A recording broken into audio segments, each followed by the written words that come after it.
I'm Pat Doris. Welcome to The Story, and welcome to a sunny Friday in July. Isn't this weather great? You know, back in November, when it was a little colder, back in November of 2020, in fact, when Oregon voters like me said yes to Measure 110, there was a lot of talk about the great success that the country of Portugal had had with a similar idea. But now things have changed in Portugal, and the once proud system doesn't really look so good anymore. Does it give us a glimpse of the future? I don't know, but it's definitely our big story tonight. For progressives in the Northwest, Portugal was a shining example of how much good can be done by decriminalized using amounts of hard drugs. The argument was this: it's a health issue, not a crime issue. Instead of dealing with police and courts, most people found using drugs in public were given counseling and were able to quickly get into treatment facilities if they wanted that. And Portugal did see dramatic results soon after its new law passed back in 2001. But the Washington Post recently reported that 22 years later, Portugal now struggles with drug users who openly flaunt the law and police who are losing motivation to issue tickets. Sound familiar? It's a story we think is worth your while. Here's the headline: once hailed for decriminalizing drugs, Portugal is now having doubts. The story quotes the mayor of the large West Coast city, Porto, as questioning whether the country should rethink its plan for drugs. These days in Portugal, it is forbidden to smoke tobacco outside a school or a hospital. It's forbidden to advertise ice cream and sugar candies, and yet it is allowed for people to be there injecting drugs, he said. According to the article, police say urban visibility of the drug problem is at its worst point in decades. And the state-funded non-government organizations that have mostly taken over responding to the people with addiction, well, the article says they seem less concerned with treatment than with affirming that lifetime drug use should be seen as a human right. The police chief in Porto is quoted as saying, "At the end of the day, the police have their hands tied." He added that the situation is now comparable to the years before decriminalization was implemented. The article also states that a newly released national survey shows the percentage of adults using illicit drugs is on the rise.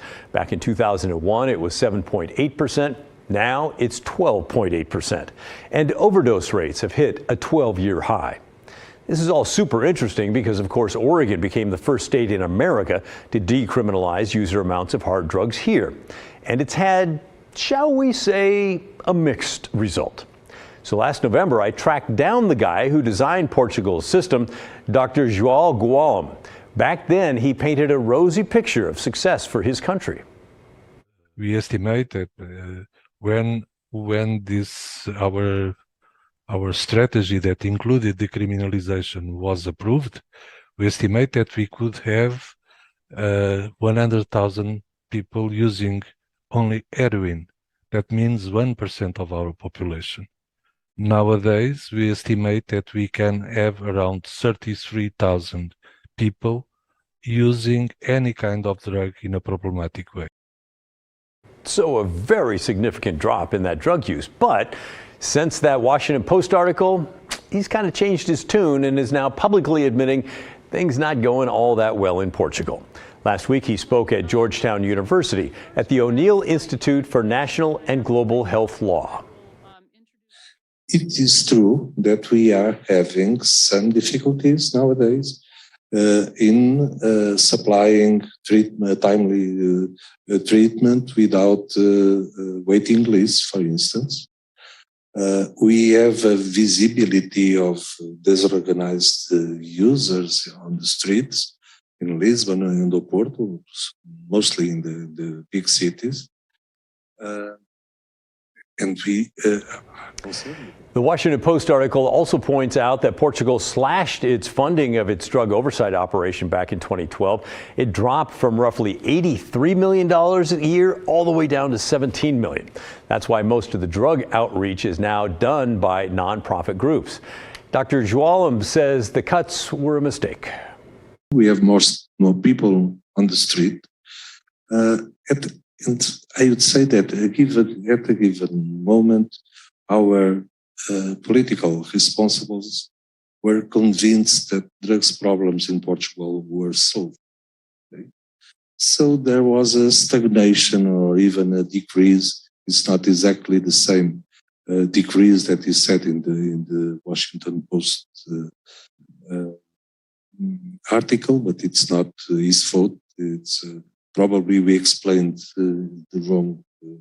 There was a misunderstanding about the cuts, but in fact we are not investing as much as we should. Finally, the Washington Post points out that when Portugal launched its decriminalization back in 2001, it had plenty of beds for anyone who needed intensive counseling. There was no wait. But that's not the case today. Sometimes the wait is now as long as a year. So what are your thoughts on the apparent decline of decriminalization success over in Portugal? Are you surprised? Do you think we're seeing some of those very effects right here in Oregon already with Measure 110? Let us know, will you? Email us, thestory@kgw.com, or call and leave a voicemail. The phone number right there on your screen, 503-226-5090. I look forward to hearing from you. And here's a topic I don't think we talk enough about. Kids who are in foster care. Children who, for whatever reason, can't live safely with their own parents and become wards of the state. That is tragic enough by itself. But then there's the question of where those kids stay. Now, I always thought that they were placed with foster care families, but that does not always happen. A federal judge this week said he's lost his faith in Oregon's foster care leaders to stop putting kids in hotel rooms instead of with families. So he appointed an expert to help the state get it right.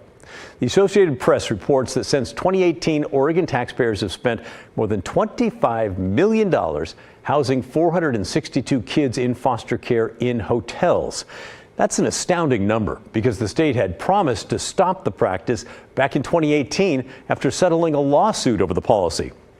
So the number of foster care kids in hotels now, well, that should be zero.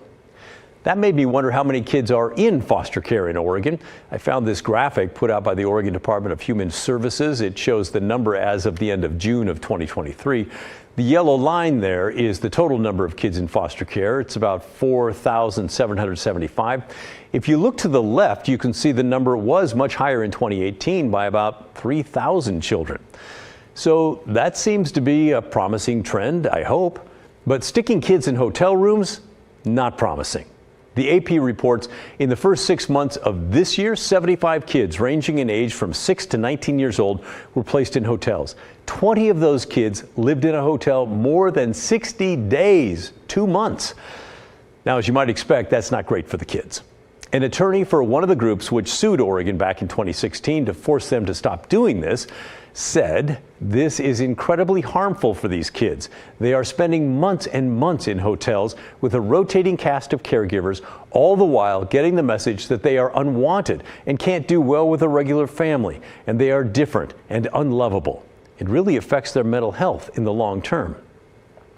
For its part, the state has said they struggle to find adequate places for foster kids because of a lack of room in foster homes and residential treatment centers. But federal judge Michael McShane is clearly out of patience with that line of talk. He wrote, "This argument has become nothing more than a stale mantra, and the court has lost faith in ODHS's ability to end this entrenched policy on its own." The judge appointed Marty Meyer to oversee the Department of Human Services and fix the hotel issue. She's a juvenile justice consultant with a PhD in clinical community psychology from Yale University. By the way, about that federal judge, Michael McShane, his name may sound a little bit familiar to you, and it should. He's the same judge who earlier this week found the state Senate leaders in Oregon violated Brian Boquist's First Amendment rights after Boquist, a state senator, made some strong statements before a walkout in 2019. Judge McShane gave the state a verbal lashing in that case as well. Coming up next on The Story, many of you are not happy about the new payroll tax in the city of Salem that's set to take effect next summer after City Council passed it last week. You want city voters to decide instead, but that's not set to happen until 2031. But wait a minute, there is a petition that hopes to force a vote for residents this fall. We'll explain when The Story returns.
A week ago on our show, our big story was about the Salem payroll tax that was approved by the city council.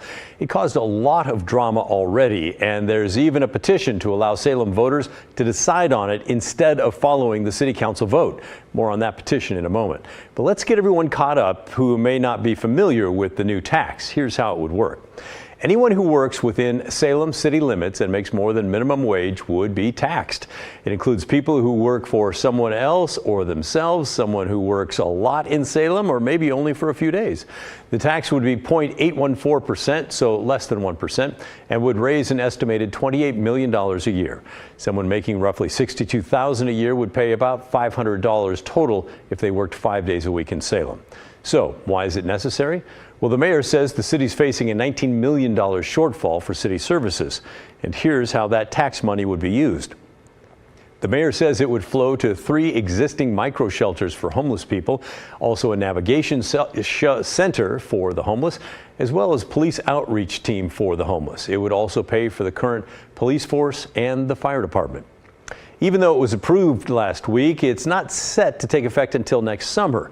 And again, and I have to say, in my opinion, this is just hilarious, the city does plan to allow residents to vote on it, but not anytime soon, not until 2031, 7 years after they start collecting the tax. So you can understand the blowback has been kind of fierce. So fierce that a petition has been filed that hopes to allow Salem residents to vote on the tax this November instead of waiting 7 years.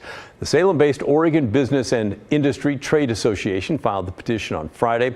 They need 4,000 valid signatures from Salem voters by August 9th, less than 3 weeks away to put the new tax on the ballot this year. I'm not saying you should sign it or not sign it. I'm just telling you it's there.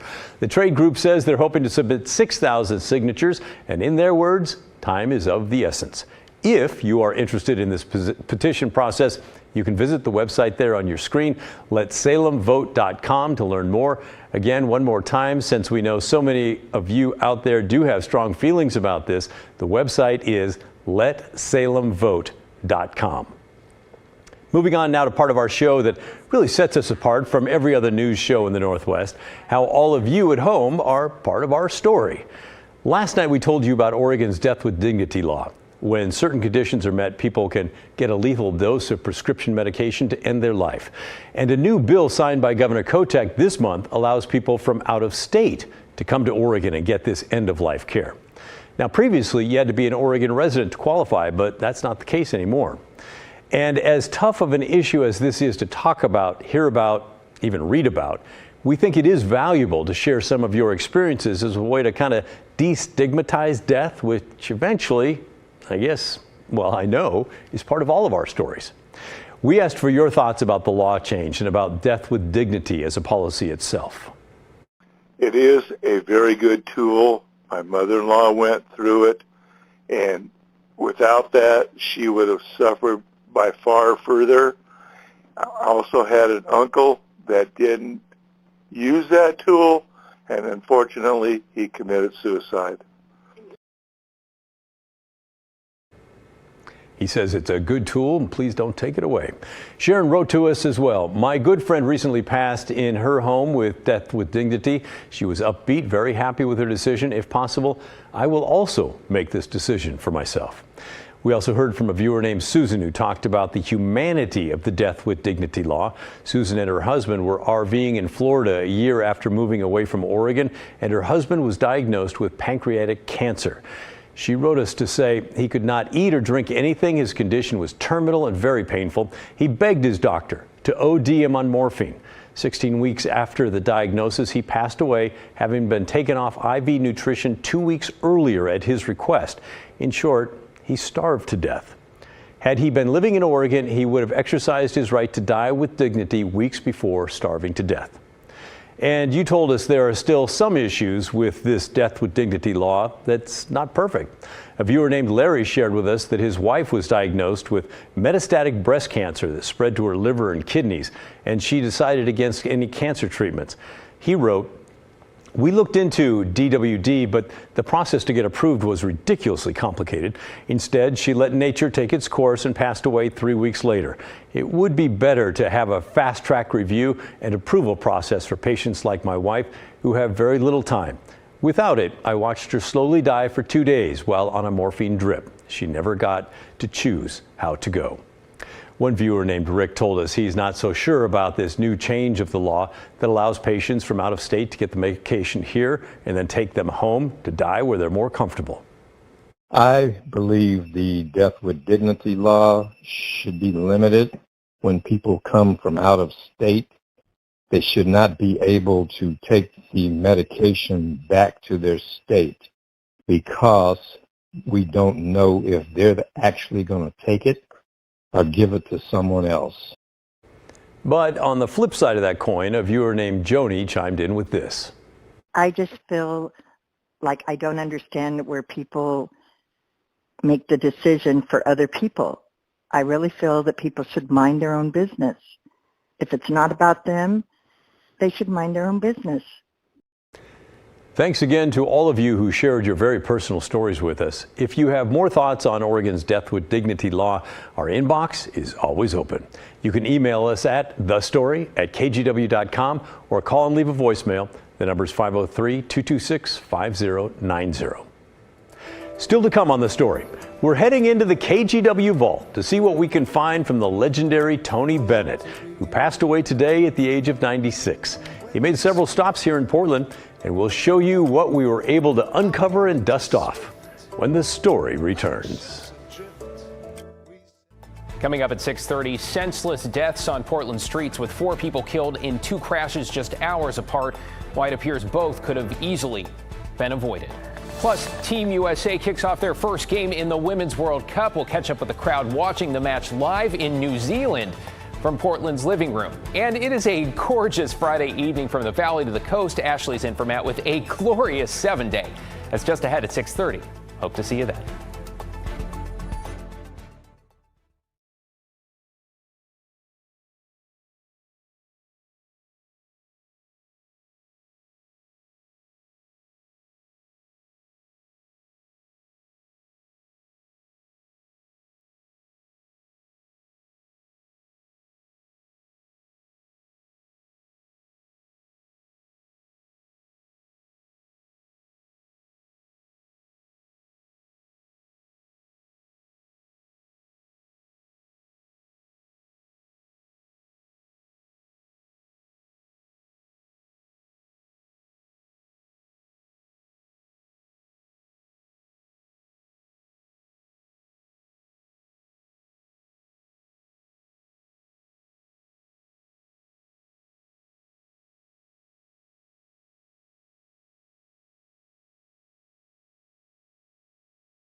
The old post office site in Portland's Pearl District is now being demolished, and right now the city of Portland has plans for an entire new neighborhood to go in its place. This is at the west end of the Broadway Bridge, just west of Union Station. The site's about 34 acres, and if all goes according to plan, it'll one day become the Broadway corridor. City officials are planning to build new housing and park space in the area. Laura Porter talked with some of the planners this week on Straight Talk.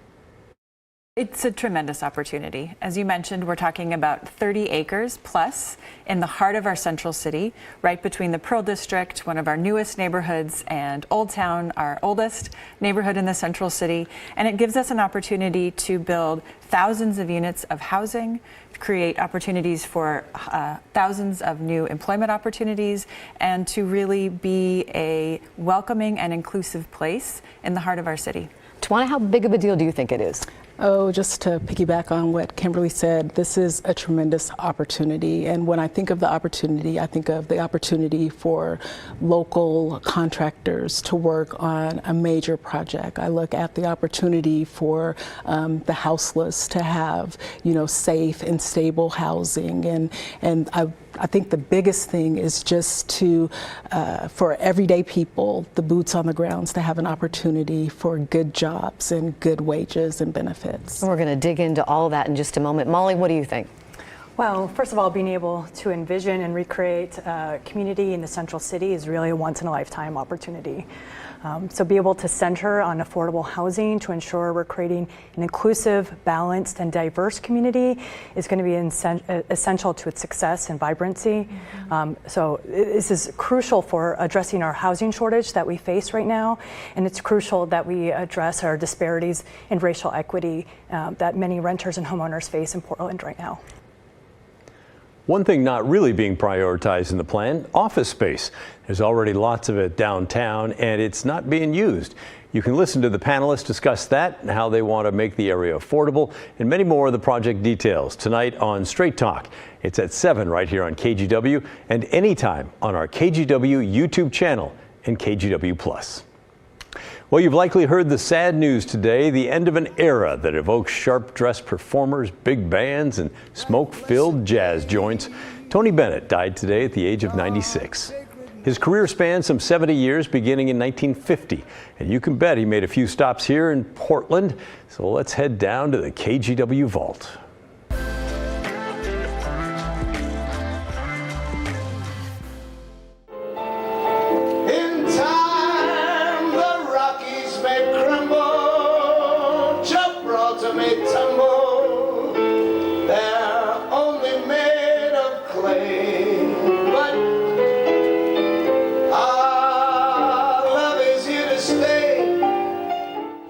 Yes, indeed. This was the earliest piece of Tony Bennett footage that we could find.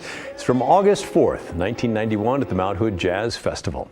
The man that Frank Sinatra called his favorite singer was born in New York in 1926. He dropped out of high school at 16 and worked as a singing waiter.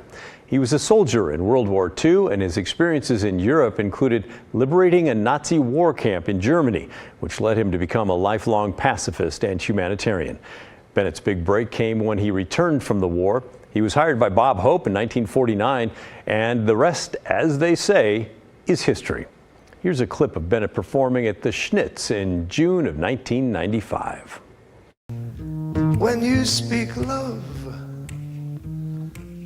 our moment is swift, like ships adrift, we sail apart too soon. Bennett's biggest hit, of course, was I Left My Heart in San Francisco, released in 1962. It led to the first of his 20 Grammy Awards. His brassy, polished voice echoed through decades and generations of people. He's made all kinds of music history, including being the oldest performer to have a #1 album on the Billboard Top 200 albums. He did it twice, at the ages of 85 and 88. Here's Bennett singing at the Sokol Blosser Winery in September of '96. It had to be you, wonderful you. It had to be you.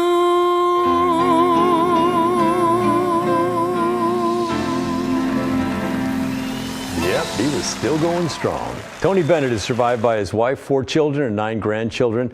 Late in life, when he was asked in interviews how he wanted to be remembered, he said simply, as a nice person.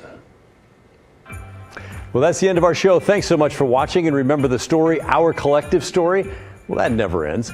And just a quick heads up, by the way, I'm taking all of next week off, but the team has some really great stories planned for you. In the meantime, stick around for the news at 6:30 and enjoy your weekend.